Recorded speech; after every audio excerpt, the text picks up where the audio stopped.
Assalamualaikum dan salam sejahtera. Saya Nur Azlana binti Muhammad Nur dari Politeknik Kota Kinabalu akan membentangkan tajuk kajian tahap kefahaman penggunaan teknologi IoT, kajian dalam kalangan pelajar Jabatan Kejuruteraan Elektrik.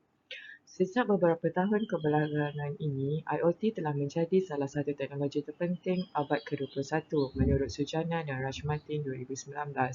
Kini, dengan IoT, manusia boleh menyambungkan objek harian seperti peralatan dapur, kereta, termostat, monitor bayi ke internet menurut Dewi dan lain-lain 2020.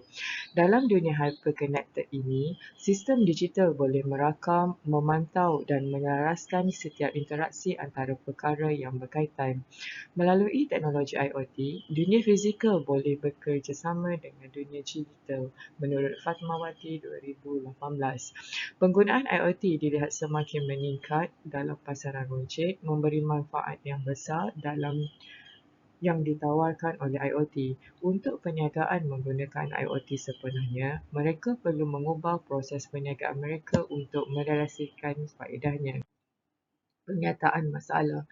Di institusi pengajian tinggi, IoT merupakan konsep yang agak baru diperkenalkan, justeru kemungkinan masih ramai mahasiswa yang belum memahami konsep dan penggunaan teknologi IoT ini. Kegagalan memahami konsep IoT akan mengakibatkan sukar untuk mengaplikasikan IoT dalam inovasi projek pelajar. Penyedahan teknologi IoT telah mula diperkenalkan sejak kebelakangan ini bagi mendidik warga IPT dalam kalangan pelajar dan staf mengenai kepentingannya. Namun begitu, banyak kajian pelajar masih lagi tidak memaksimumkan penggunaan teknologi IoT dalam projek akhir mereka. Keadaan ini dilihat sebagai tidak selari dengan Pelan 107 Strategi IoT Kebangsaan. Senario ini menimbulkan persoalan, adakah mahasiswa masih belum memahami pelaksanaan IoT sehingga mereka tidak mampu mengaplikasikan dalam projek akhir mereka. Objektif kajian. Kajian ini dijalankan untuk menilai sejauh mana tahap kefahaman pelajar terhadap aplikasi teknologi IoT. Sampel kajian adalah pelajar Politeknik Kota Kinabalu Sabah yang mengikuti program Jabatan Kejuruteraan Elektrik JKE. Metodologi kajian. Responden kajian terdiri daripada 62 pelajar Jabatan Kejuruteraan Elektrik di Politeknik Kota Kinabalu. Teknik persampelan yang digunakan ialah persampelan bertujuan.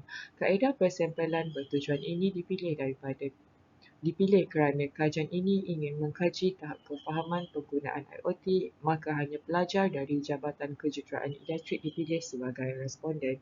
Ini kerana mereka lebih terdedah kepada pendidikan IoT berbanding pelajar yang mengikuti program diploma yang lain. Soal selidik yang digunakan untuk mendapatkan data.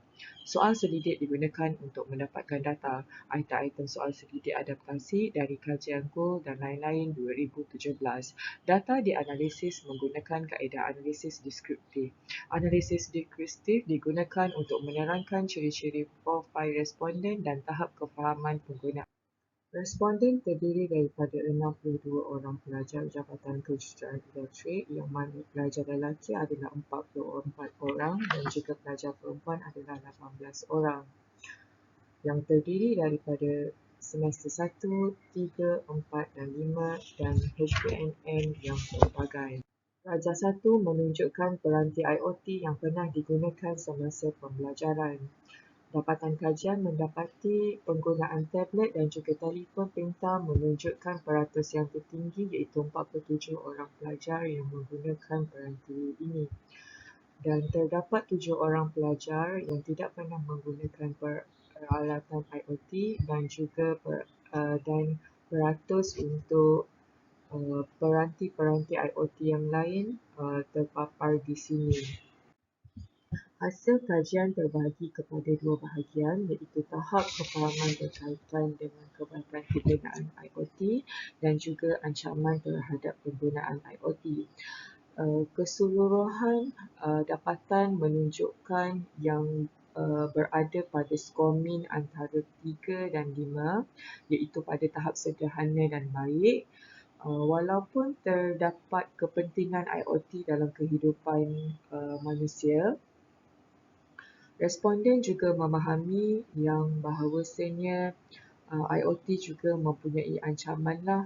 Untuk tahap kefahaman berkaitan IoT, IoT membekalkan data yang banyak daripada pelbagai sumber. IoT memberikan pengguna lebih banyak maklumat untuk digunakan. IoT mengautomasikan tugasan harian, membolehkan manusia melakukan pelbagai aktiviti lain, telah mencatatkan skor min yang tertinggi. Untuk bahagian kedua, tahap kefahaman berkaitan ancaman IoT, responden sedar bahawasanya IoT boleh menyebabkan manusia terlalu bergantung kepada teknologi dan juga IoT menyebabkan ramai orang bergantung kepada telefon pintar. Dua item ini telah menunjukkan skor min yang tertinggi.